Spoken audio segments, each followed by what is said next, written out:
Mesélem, lányok, hogyan készítem a Diagonál teját nektek. Milyen teja? Diagonál. Diagonál. Lesz a kiskörösi áttézi vízből, feltöltöm a vízmelegítőt.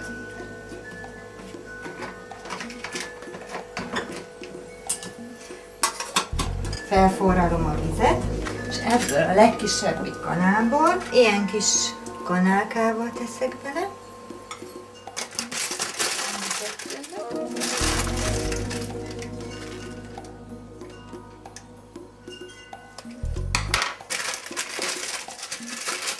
Elzárom, leöblítem hideg vízzel, ezek az apró kis szemecskék jöjjenek ki belőle. Igen, mert az a pohár alján lesz, a bőgre alján. Jó, de milyen szemek azok? Te a szemekben az a kis por, ami átmegy a szűrőn, az...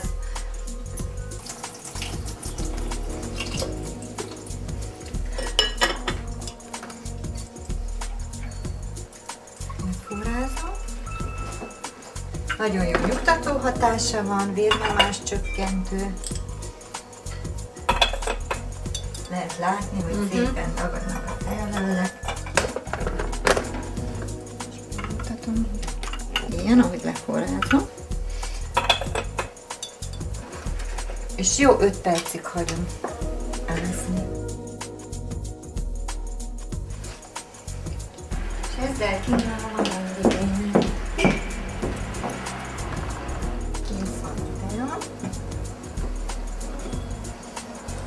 Akkor meg is szeretnénk mutatni, hogy milyen gyönyörű, sok nagy levél lett. Tényleg milyen nagyon szép volt, kevéskén. Egészségetekre és a levélben is fogyaszthattok. Így megduzzadnak a levelek, és ilyen szép lesznek.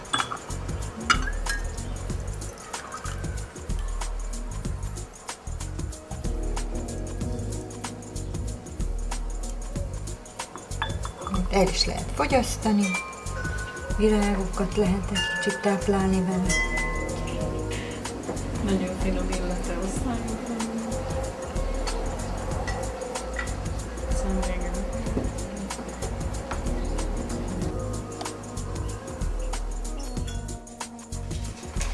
Körösi áttézi vízzel feltöltöm a vízmelegítőt, kedvenc teámat veszek.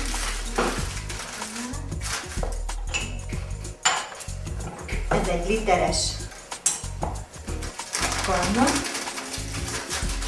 Ebben 4 ilyen kis kanálkával teszek.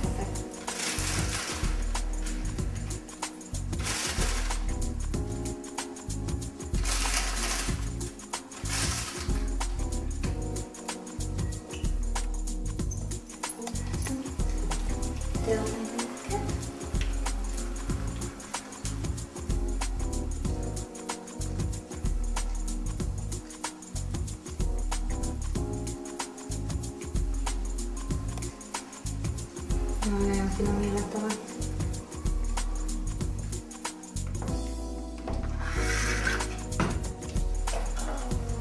És ezt bő 10 percig hagyom ászni. Hagytam hűlni.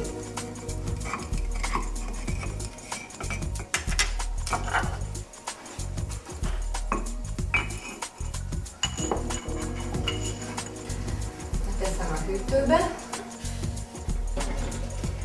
Melegen nyugtat, hidegen pedig frissít. Egy picit kesernyés íze lesz, enyhén, és ettől frissít. Kávé helyett is ezzel kínálom a vendégeimet.